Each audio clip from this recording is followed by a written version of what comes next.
네, 2025년 2월 18일 이정훈입니다.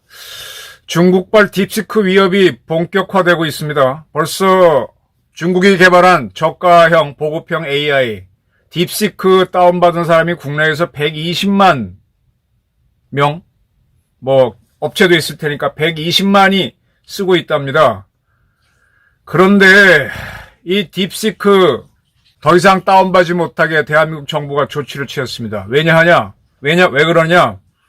이 딥시크를 사용하면은, 저는 아직 딥시크를 쓴 적이 없는데요. 내가 거기에 필요한 정보를 넣죠. 가입 정보를 집어넣고, 이름 집어넣고, 개인 주민등록번호 이런 거 쭉 집어넣고, 그리고 제가 뭐를 찾는지, 이런 특성 같은 것들이, 여러분들 틱톡 많이 보시죠? 바이든 정부 때 틱톡을 미국에서 퇴출하려고 했는데, 일단, 트럼프 정부는 틱톡이 미국에서 활동할 수 있긴 해줬습니다. 그 틱톡의 모회사가 바이트댄스인데, 이 딥시크가 채집한 개인정보를 바이트댄스에 넘긴 사실을 대한민국 개인정보보호위원회가 확인했습니다. 그래서 15일부터 딥시크 앱 다운로드를 중단시켰습니다. 중국 정부도 이 사실을 확인했고요. 그래서 중국 정부의 외교부 대변인, 정부 대변인이죠. 중국 정부는 일관되게 중국 기업의 현지 법규를 엄격히 지켜야 할 것을 요구해왔다. 라고 하면서 이거는 시인하는 거죠. 관련 국가, 대한민국이죠. 관련 국가가 경제, 무역, 과학, 기술 문제를 안보화, 정치화하지 않기를 희망한다 그랬습니다. 네. 사실은 부정하지 않고 이걸 가지고 대한민국이 중국의 어떤 정치 문제를 또는 안보 문제를 제기하지 말라. 네. 완전히 물러섰습니다. 여러분들 지금도 이렇게 다운 앱 받거나 이렇게 하다 보게 되면은 개인정보 사용 동의해야 넘어가죠. 그러면 이제 여러분들 개인정보가 누군가에게 넘어갑니다. 주로 이제 업체들에게 넘어가죠. 그래서 여러분들의 전화번호 이런 걸 확인해서 그쪽으로 광고 메일을 보내거나 그렇게 하죠. 음식점 가셔서 여러분들 왜 요새 툭툭툭 쳐갖고 주문하잖아요. 옛날엔 직원이 와서 받았는데. 그렇게 치는 것들도 아마 빅데이터가 돼가지고 다 집적이 돼가지고 이쪽에서는 이런 음식이 많이 나가고 어떤 게 많이 나간다. 그럼 그게 하나의 시장 자료가 돼가지고 새로운 음식을 만들거나 시장 창출에 유리해지죠. 이러한 재료로 나가는데 딥시크도 그 짓을 하고 있던 거를 대한민국이 이탈리아 정부에 이어서 두 번째로 확인해서 딥시크 앱 다운로드 중지를 했습니다. 이탈리아에 의해서 두 번째로 했습니다. 현재 우리나라는 1월말 기준으로 딥시크 주간에 일주에 보통 121만 명. 챗 GPT 다음으로 많이 쓴대요. 언제 이렇게 많이 커졌지? 저는 AI 별로 안 쓰고 있고 전통적인 방법으로 찾고 있는데. 네. 이렇게 확인된 거는 우리 개인정보보호위원회, 이거는 대통령인가 하여간 우리 국무총리인가 밑에 이 전문위원회가 있어요. 원자력위원회, 항공 위원회, 아주 전문가들, 관료들보다는. 거기 전문가들이 모여서 AI 모델인 딥시크를 분석해봤더니 거기에는 개인정보를 이렇게 처리합니다 하고 자기네가 약관을 붙여놨는데, 그리고 걔네들이 이제 우리가 치게 되면은 어떻게 이 데이터를 처리하는가를 기술 분석해봤더니 틱톡 운영하는 바이크 댄스로 이 가입자, 그다음에 가입한 후에 사용하는 사람들 패턴, 내가 이렇게 키보드 치게 되면 어떤 글자를 많이 치는지 그런 특성까지도 이제 워낙 기술이 발달해서 여러분들 싹 벗겨갑니다. 여러분들 왜 건강검진할 때 인바디 프로그램이라고 딱 서가지고 키도 재고 손으로 쥐고 있으면 체질량 한 번에 다 하는 것처럼 싹 벗겨갑니다. 하여간 이 개인정보를 가져가려면 동의를 받아야 되는데, 그리고 개인정보를 언제까지 보관하는지, 우리나라 같은 경우는 보통 1년이죠. 딥시크는 이런 거 없이, 동의도 없이 그냥 빼갔다는 겁니다. 예, 사실은 이러한 행태는 AI를 먼저 개발한 또는 이제 빅데이터 기술을 먼저 개발한 미국 쪽이죠. 그런 기업들이 먼저 했었죠. 그렇게 하면서 하다가 이게 문제가 되니까 미국에서부터 이제 이런 제재가 들어오면서 세계적으로 확산됐습니다. 이게 항상 기술이라는 게 이게 복제 기술하고 비슷한 거죠. 인간 복제를 할 수도 있겠죠. 근데 그거를 하면 문제가 되니까 그래서 이제 과거에는 수의학과, 지금은 뭐 여러 가지 이름으로 바꿨지만 수의학과에서는 짐승을 가지고 가축을 가지고 복제를 실험하면서 하는데 그걸 인간에게 적용하지 말라라고 해서 아직은 못하지만 이 복제 기술이 계속 짐승을 대상으로 발달하다 보게 되면 이제 들어올 수 있겠죠. 마찬가지로 이 처음 기술을 개발하는 데에서는 막 그걸 하다가 나중에는 이제 윤리가 들어오면서 막으면은 후발 기업은 못 들어옵니다. 지금 의학이 발달한 나라가 독일, 뭐 일본도 발달했는데 그들은 생체 실험을 했던 적이 있잖아요. 그래서 그때 굉장히 막대한 자료를 얻어갖고 굉장히 의학을 발달시키고 그 다음에는 이제 생체 실험 못하고 하는 건데 마찬가지로 이제 AI도 그런 거죠. 자, 뭐 그건 그렇고 지금 중국의 AI가 이렇게 개인정보 털어간다라는 걸 보시면서 무슨 생각을 합니까? 저는 이 생각을 합니다. 아, 이것뿐만이 아니네. 요즘 집에서 많이 쓰는 로봇 청소기가 로보락이라고 있나요? 여기도 이용자 정보를 베이징 본사에 제공할 수 있다라고 돼 있답니다. 이제 로보락 측에서는 기기 오류 분석 및 문제 해결을 위한 데이터만 본사에 전송한다라고 했는데 이게 동의받고 했느냐라는 시비가 있고요.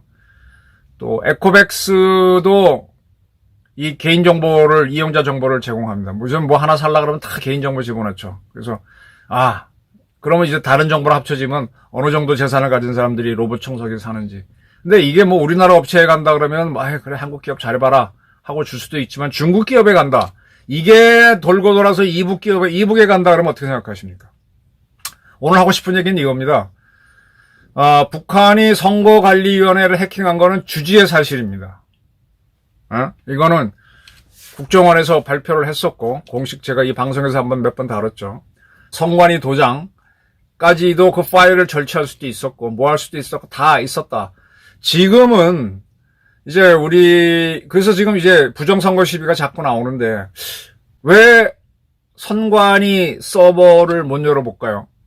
지금 선거관리위원회가 털리면은 대한민국 정부는 여러분들에 대한 개인정보를 훨씬 많이 갖고 있습니다. 여러분들 혹시라도 한번 잘못돼서 검찰이나 경찰에 조사받으러 가시면요. 여러분들 개인정보 그들이 다 가지고 있습니다. 어떤 병원에서 뭘 했는지, 돈이 어디 넣어놨는지, 가족이 어떤지 숨겨진 거 다 나옵니다. 그런 정보들이 선관위는 어느 정도 갖고 있는지 모르겠는데 또 법원도 갖고 있고 법원이나 선관위가 다 털렸어 이북에. 그래서 지금은 많은 사람은 선거 부정선거를 그렇게 할 수도 있고 이북이. 그거 말고 그 개인정보를 가지고 포섭 대상, 뭐 유사시 제거할 대상 쫙 분류할 수도 있을 거 아니에요. 그리고 내가 이제 몇 차례 think the unthinkable, 생각할 수도 없는 거로 생각하라 그랬는데 정보기관에서는 유사시 어떻게 하겠습니까? 여러분들 이제 많은 돈을 인터넷 배팅으로 은행에 넣어놓고 있을 텐데 금융기관에 뭐 증권회사에 순식간에 핵폭탄 터뜨리듯이 대한민국 전산망 완전 다운시키는 시스템을 써버린다. 유사시. 그러면 1억 원 넣고 있었는데 이거 인출도 못해. 위기가 와서 돈 찾으러 가려고 그랬더니 안 돼. 그리고 여러분 재산을 증명해주는 뭐 등기부 등본원 같은 걸 보관하는 등기소가 다운돼서 내 재산이 증명이 안 돼. 그럼 혼란이 일어나는 거죠. 저는 이 경제의 핵폭탄도 북한이 개발하고 있다고 봅니다. 제가 이 생각을 하는데. 우리처럼 이렇게 전자화된 사회에는 그게 치명적인 약점이잖아요. 이북은 그런 거 없을 테고. 그러니까 차라리 손으로 쓴 문서만 인정하는 겁니다. 제가 아는 몇몇 큰 부자들은 아직도 인터넷 뱅킹 안 해요. 은행 가서 이렇게 써갖고 돈 찾고 돈 넣고 해요. 괜히 인터넷망 성했다가 다운되면 다 날아가고 하니까. 이 북한이 대한민국 정부기구인 사실 선거관리위원회, 법원에는 여러분 누차례 말씀드렸지만 송수 한번 하려면은 가족이 관계의 싸움, 뭐 재산 다 집어넣는데 그거 쏙 빼갖고 가서 저도 뭐 재판 취재하면서 자료들 읽어보게 되면 별 시시콜콜한 거 다 있습니다. 이 살인 사건이나 치정 사건 같은 거 보게 되면 정말 그 조서 읽어보면요 웃길 정도로 적나라하게 묘사되어 있습니다. 그런 거 다 들어가는 거예요. 근데 왜 이거 조사 안 하냐고, 선관위. 법원. 어?